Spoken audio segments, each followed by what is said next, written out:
Welcome to Ministry of Environment. We are here.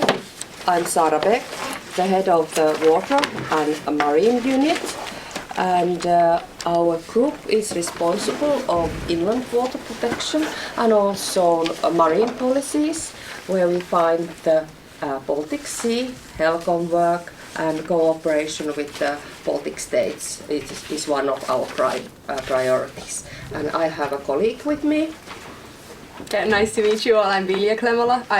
Sara's my boss, so I work as a senior specialist in the unit for water and marine protection. So it's very nice to have you here, and you have something for us, a message and a paper, so please, floor is yours. Yes. Okay.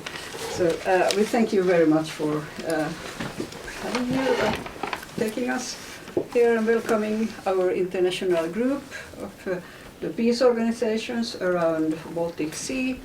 We have from 4 different countries, as Finland also here. And the appeals that we have given you, we have also sent them earlier to the decision makers in the previous countries. And because Finland has now the presidency of the European Council, we think it's really important to take up these issues once again. So, and we have been, yesterday we went to the Foreign Ministry, and we just came from the Parliament where we represented the papers, and so I will give the floor now to our representatives. Could I add something? And yes, you can, but will you say before that then? Or yes, okay. Because it's important to know that the Baltic Sea Call has really been signed by 160 organizations from all Baltic countries. And the other 2 appeals, the Nordic appeal about militarization, is signed by 28 organizations from the Nordic countries. And the appeal about the EU budget for more money for the military is signed by 60 organizations. And our message is actually very, very simple. We need money for the environment, not for the military. And I would like to quote SIPRI, which is a very renowned organization in Stockholm, the Freds Institute, that says that 10% of the total military budget worldwide would be enough to fulfill the goals of Agenda 2030, which includes a lot of environmental questions, justice and so on. So this is actually the message, and especially now when Finland is putting a lot of money, 20 billion euros on new military equipment. So if we can support you in putting those monies for the environment, we would be very happy. Yes. And then Ingela it's would start. Inge. My name is Ingela Mårtensson, and I'm representing Women for Peace in Sweden. And I would like to talk about climate change and militarism. And the climate change and nuclear arms or weapons are threatening the biggest threat against humanity. And we had a recent report from the UN Climate Panel, and they are especially focusing on the oceans, as you know, and they say also that the climate crisis is an ocean crisis. And we know about the Baltic Sea, that it's very polluted. It's one of the most polluted ocean sea in the world. And in some parts it's ecological desert. So it's very important to be concerned about what's happening in the Baltic Seas. At the same time, we can see now that the military is very much escalating their exercises in this Baltic Sea region. And we would like to know what are the effects of this escalation of exercises. And also there is a big And especially I know from Sweden that we are almost doubling our budget for military expenses. And NATO is also demanding 2%, as you know, for the others and to rearm, and that will be consequences for the climate change, and it's very difficult for us. I know because we have been engaged in Göteborg, where I come from, in a small project to try to get to know what are the effects and how much are the carbon dioxide emissions. And it's very, very difficult to get the figures. And also we heard that, for instance, the Kyoto Treaty, that the military was excluded from this treaty. But when it comes to the Paris Treaty, I haven't read it, I must admit, but I will. It's constructed in another way, but it has been very difficult to get to know if the military is included or not. And I don't know about Finland, if you are also, when you send your reports to the UN, if you are also including the military emissions there or not. So, and it's also that climate change is also very much connected to peace, because climate change is also getting people for water, for yes, you know about the effects, and it will be conflicts and so on. People have to escape, and all the refugees that it makes. So there are very many aspects on this, but we must be aware of the climate change, and we cannot exclude the military. That is my message. Thank you. Okay. And then we have Eva. Yes, I'm Eva Johnson, and I'm working in an organization called No to NATO. And as we know, despite the promise that Mikhail Gorbachev got from the US not to expand some more eastward, country by country now is in NATO. And the US and NATO are carrying out very much extensive war preparation in Europe and also in Scandinavia. And ports and airports are being expanded in our country. The Luleå airport in northern Sweden now has a runway as large as an international airport, and Skellefteå Harbour is expanded, as well as in Gotland, the little island. The Tofta military shooting field is also preparing. And in Norway, the caves in Lofoten are loaded with weapons. And why is US so interested in this in Scandinavia?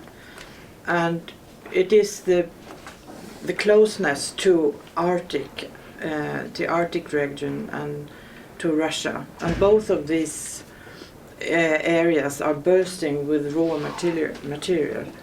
And Russia has approximately 70% of the world's natural resources. And also, Sweden has all the wars today are waged via satellites. And in northern Sweden, we have a big satellite station called Esrange. And Esrange has provided the US with information that enable effective bombing in its wars. And in Norway, Fauske, Vardø and Svalbard also has done the same. And in addition, Sweden helped the US to intercept Russia cables with military information. And we have to ask us, is Sweden really a non-aligned country? Our politicians, they are exposing us to significant risks through this partnership with the US. And it must come to the public's knowledge in all northern and Baltic countries and the whole of Europe that this is happening. Thank you. And in this connection also, of course, the emissions of all these enormous NATO exercises, Yes. where Finland is taking part. They should be included in Finland's emissions reports. Irene? Yes, I'm from Denmark. Larger military exercises have been carried out in the region and many more are planned. These military exercises are bad for the environment and do certainly not promote peace in our increasingly tense relation with Russia. On top of that, Denmark has recently purchased new aircrafts and warships designed for nuclear weapons, which are definitely not designed for peace promotion. Denmark, Norway and Iceland, like the other NATO countries, did not participate in the negotiation in 2017 about the Treaty on the Prohibition of Nuclear Weapons, and they have not signed the treaty, arguing that the US nuclear weapons are important for our security.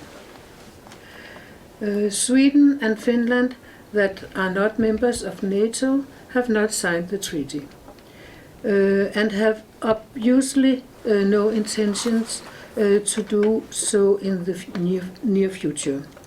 Is this due to the ever closer cooperation with NATO? And our requirement are the Baltic Sea must become a sea of peace. The Nordic countries must together sign the treaty. We oppose the US new arms race and demand disarmament. Our questions to you are: why has not Finland, as also Sweden, not signed the treaty?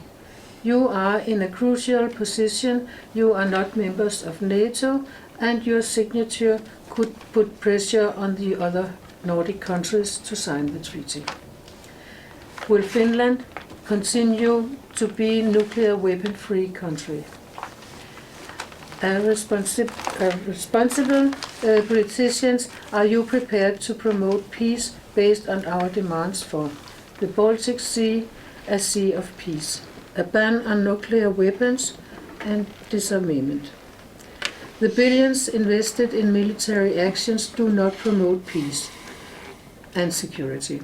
They must instead be invested in peaceful means and actions. Thank you. And then we have Oleg from Russia. My name is Oleg Badrov. I am from opposed side of the Gulf of Finland, from Sosnovy Bor. It is not so far from here. And in the same time, I'm physicist. Many years I was a part of the Soviet and Russian nuclear industry.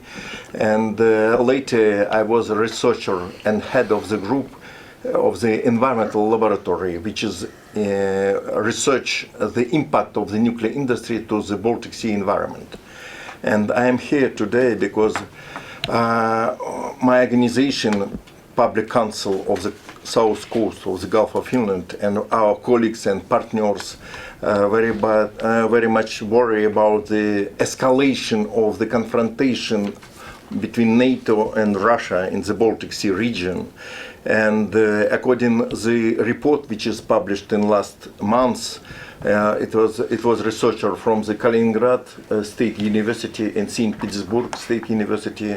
They show that the probability of the escalation of the conflict is 90%, but much more important that the risk and probability of the nuclear incident in 4 times more than dialogue between Russia and the Baltic Sea countries in nearest future. It is a huge, it is shock for me, because I know that we have more than 30 nuclear reactors and another nuclear facilities around the Baltic Sea. And who will give guarantee if that this nuclear facility will not destroy during such conflict? If it's happened, I'm sure that it will collapse of the traditional style of life, collapse of the Baltic Sea environment, because there are too many plutonium-239. It is half-time life is more than 24,000 years. So it means that we need to think about it more and to stop this escalation. And I know that we have many initiatives from Finland to cooperate and to initiate dialogue for the discussion how to protect our common home, Baltic Sea. And I remember very well when in 1992 I participated in St. Petersburg. It was international conference, our common Baltic, our common Baltic Sea, our common Baltic. Common Baltic. And it was nice because it was first step for the cooperation. And now we have no such anymore conferences. And one of the idea, we need to use the Baltic Sea environment like a very good basis for the cooperation, not only between scientists, but between civil society groups, like our organization too. In the same time, of course, we need more deep analysis of the nuclear safety, because I know it's look like very good cooperation between Russia and Finland to construct new nuclear power plant. And I'd like to present you our documentary, which is analysis of this situation. According to the preliminary agreement between Fenavoima and Rosatom, Rosatom will provide the monopoly of the fresh fuel for the Khanhikivi-1 nuclear power plant. In the same time, according to this agreement, Russia will produce the fresh fuel for the Khanhikivi-1 from the uranium after the reprocessing of the spent fuel rods in Russia.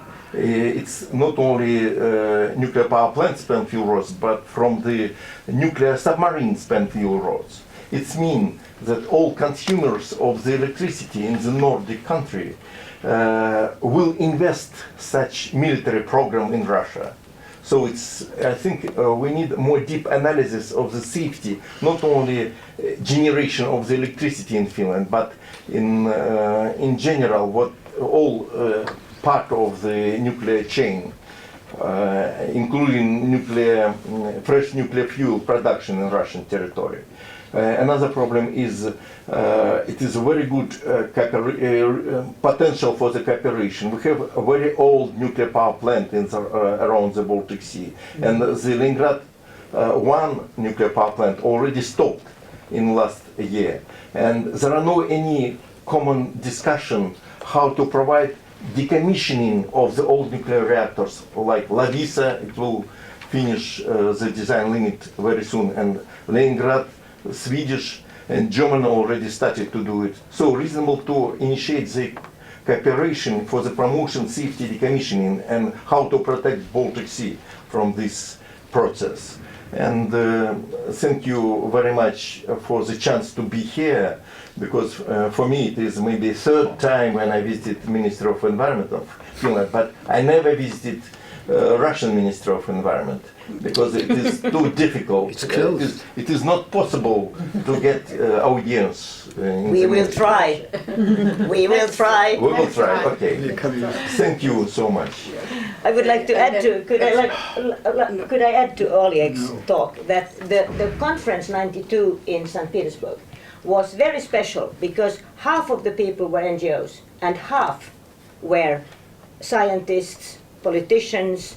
We had Sirpa Pietikäinen there. Pekka Haavisto was the initiative taker, and we would like to have such an initiative again. Cooperation between NGOs, politicians, and scientists. Very good. But then I give the floor to Rainer. Thank you so much. I really would come with some very concrete suggestions and ideas. I think we all agree that climate is one of the two biggest threats of humanity next to nuclear weapons. But the problem of climate and peace, or climate and military, is quite unknown.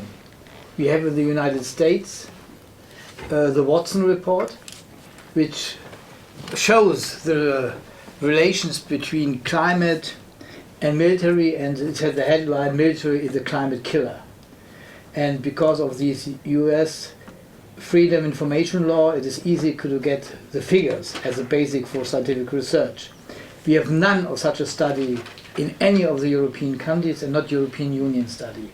So my request is, can you help to develop an initiative for a research project which is called, maybe as working title, Climate and Military, which is looking to the emissions of the exercises, the emissions of the airplanes, of the new F-35, the emissions of the military bases in the different countries, of the foreign troops which are abroad in other countries, or the interventional troops, so that we really can get scientific figures for the discussion. Because, you know, in Kyoto, military is totally excluded, and in the Paris Agreement, I think it is excluded. There are 2 sentences, but there are no obligations to show the context of military pollution to the environment. And for me, this could be a part of what, say, alternative to confrontation, because such a study should be an inclusive study. So it should be not on the basis of NATO as exclusive system, but an inclusive system. So it could be on the basis of the OSCE, which has an environmental part, or another European organization where all European countries are taking part, so that we hopefully get so many figures as possible for that. And second point for me, you know, climate, military and refugees is also a totally unknown question. Everyone is speaking that wars have the consequences for refugees and that climate has the consequences for refugees. But what are the relations between the three is scientifically not proved and not developed. So this could be a second very important point. And the third one, which is also related to environment and climate, is, you know, there is an environmental group of the OSCE. In preparation for our meeting today, I was looking, the last meeting of this group was 5 years ago. And you know, we are discussing worldwide about climate, and we are not revitalizing an existent OSCE group.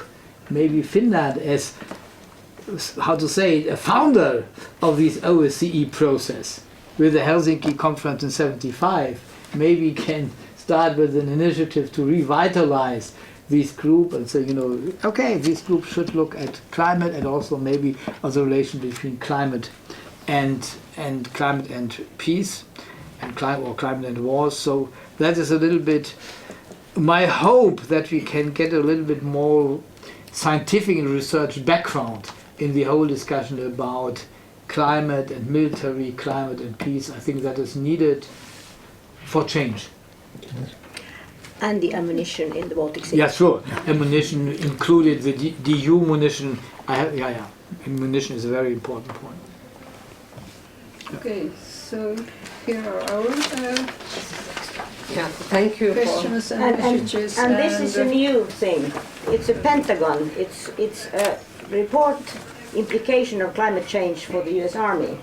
And it's commissioned by Pentagon, actually, and by General Mark Milley, which is the US highest military officer today. I read it on the train, I got it last night. And they are really saying that US military could collapse within 20 years due to climate change. A report commissioned by Pentagon, and they take all about drought, food systems, and so on. So all this belongs together, and it's really also environmental questions, which are under the head of the environment minister in Finland. Okay, thank you very much for these comments and the material you have provided us. And first of all, I would like to thank you that you had this good idea to come and meet us. I pass this information, of course, to our minister and her staff as well. But personally, we thank you also that you came here. And if I think about your comments and think about our field here in the Ministry of Environment, and the Baltic connects all of us. The Baltic connects us culturally, societies, environment, safety, and also transport and any other field that we evidence in our everyday life.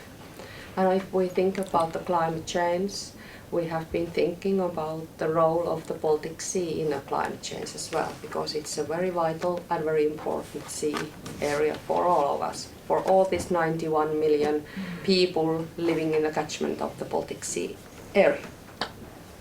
Ministry of Environment has a very long history to cooperate with the Baltic countries. Not only with the Baltic countries, but also internationally worldwide. In all these policies you have mentioned, the key environment, the key policy that we in our field is the environmental policies. But as you said, and as we have discussed here, that environmental policy cannot work alone. It has to have a synergies with other policies. Climate policy is the one, then we have a transport policy and also the climate policy. So in that respect, if I look at the work, how we work in the Ministry of Environment, I've seen the change also happening in other governmental ministries as well, but also what has happened is that this kind of dialogue between different policies and trying to find the synergies and how to do the management action has increased also in many countries. We have followed the closest remarks and closest changes. Of course, we are the chair country for the HELCOM Commission, 6 more months. And looking back those decades of HELCOM work, we have tackled very widely the environmental issues. Of course, the main goal of HELCOM is the environmental policy, but environmental policy cannot work alone, as I said. There have been also some initiatives to build on these management actions, taking on board the climate change, but also in the HELCOM, the transport. And also HELCOM is paying attention a lot of what is happening in the catchment area of the Baltic Sea. And going back to your statement, how we work with the civil society is that we have a very open cooperation and dialogue with different NGOs. We welcome, like you here. And also, of course, we work with the international NGOs, WWF, and also very much of the national NGOs as well. As you see, our field is environmental policies, so we see a lot of NGOs which main messages are the environmental targets. Going back to my issues, is that environmental policy cannot work alone. So we are now evidencing an era that the policies try to find the synergies. And also, as a European level, I have seen the change, and also that Finland has been very active, not only because we are the we have a chairmanship of the European Union, but also before that, and also after. It is a built-in structure in the civil servants and the policymakers that we work together in a European level as well. Going back to the ocean policies, Ministry of Environment has changed and intensified the cooperation and how we would like to be a very active member in the different meetings, international meetings, where we tackle the problems of oceans. Not only that we tackle our efforts on the Baltic Sea, we would like to see our effort and our energy to be shared also on the tables where we tackle the ocean questions. Plastic, climate, nature biodiversity issues, and issues like that. And how about the Arctic and the resources? Yeah, we just finished the Arctic chairmanship, and I have figured out that Finland is going to be very active on Arctic policies later on, and of course Finland needs an Arctic policy, and I think that this kind of policy is going to be renewed in the near future. So it is very important for us as well. And someone mentioned that it's not time for confrontation. I think it is time for cooperation.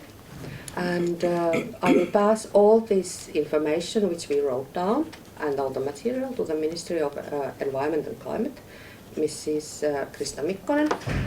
And we will pass this information when we write a report, a short report there, and pass this material. And climate change is the word. How the Finnish governmental program starts, the new one. The first words are climate change. So yeah, I think that reflects quite a lot of Finnish governments are willing to tackle this problem and see how this climate change has been taken care of and minimized, and how climate change will be introduced to the other policies, not only the environmental policy. So thank you for your kind visit, and we will pass this information. Could I add one more thing? Of course. Since I wrote down here were very good questions, is there any possibility that we would write them down properly and send them to you, and we could get some answers to the questions? Of course, you can do that, Yes. but I don't, because I haven't seen the questions, I No. don't know the thing. I cannot promise anything from the ministerial level, but normally we work that we tackle them in a civil servant level, and then we pass the information to the ministerial level.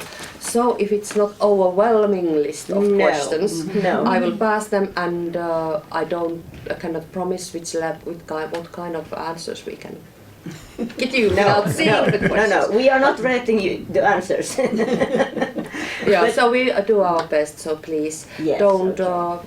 Please, I always focus the main issues. Then. Yes, we focus Yeah. on the OSCE, which was, I think, a brilliant suggestion, since we were the founder, not we, but Finland. And Oleg had some good questions, and you had some good questions about the emissions, and are they included? So these we would pass on to you if it's okay, Yeah. and we send them to you. Yeah. Yeah.